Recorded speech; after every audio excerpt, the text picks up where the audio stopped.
नवरात्रीसाठी अगदी महत्त्वाचा उपाय. वास्तूमधली दुर्मिळ असं हे वेल आहे. नवरात्रीमध्ये घराच्या आवारात लावल्याने तसेच देवी आईला अर्पण केल्यानेही घरामध्ये आणि जीवनामध्ये चमत्कारिक परिणाम घडतात. नंबर 1. घरामध्ये उत्तर भागात किंवा पूर्व या दक्षिण भागाच्या गॅलरीमध्ये हे झाड किंवा वेल लावावे. घरात, अंगणात, गॅलरीत कोठेही लावले तरी याचा प्रभाव पडतोच.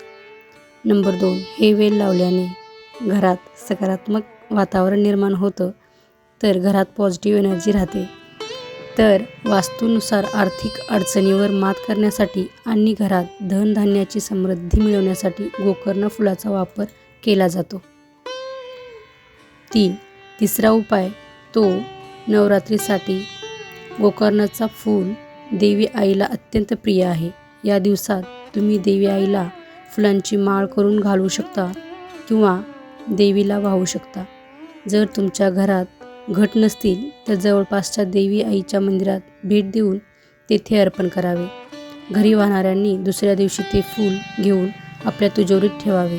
यामुळे सुख, समृद्धी व लक्ष्मी देवीचा आशीर्वाद कायम राहतो. तर हा उपाय नवरात्रीमध्ये नक्की करून पहा. धन्यवाद.